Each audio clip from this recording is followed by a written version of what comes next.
It's funny. Hi, it's Father Samuel Hakim in Chicago with a word of hope for Friday of the 25th week in Ordinary Time. In our first reading today, we find a very familiar passage from the book of Ecclesiastes.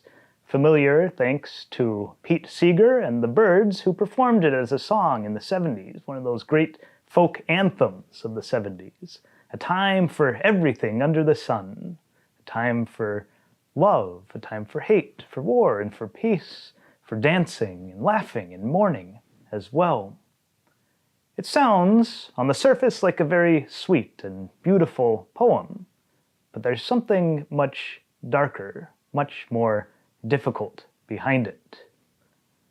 You see, when we read the book of Ecclesiastes, one of the great pieces of wisdom literature in the Old Testament, we find an author struggling with existential dread, or at least that's what we would call it today.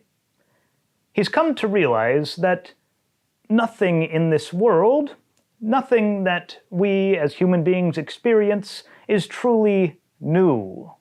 While there might be new experiences for us, new things that we ourselves are dealing with, they're not novel in and of themselves. What has been before will be again. What seems new today has happened in the past. This realization hits us in a deep place because we like to think that we are special, that we are unique. And taking that specialness, taking that uniqueness away can lead to this feeling of, well, what? Dread.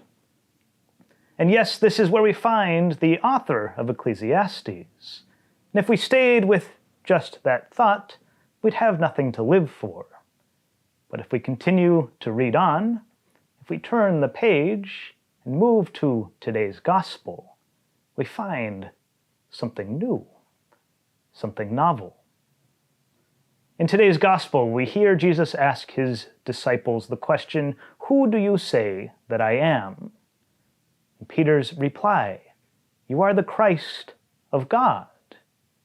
You are God made man, born into our world. God incarnate to save us."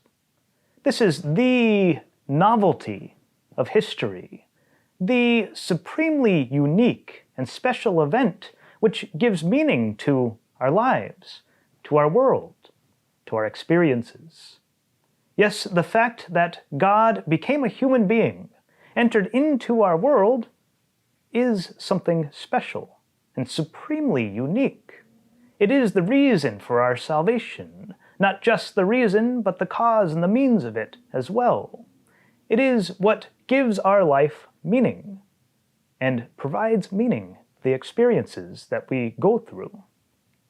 And so, with this in mind, with our sight tuned to what is truly novel, we can reapproach our experiences. We can reapproach the difficulties and the joys of our lives, realizing that there is meaning within, but it's meaning provided by Jesus Christ. Have a blessed day.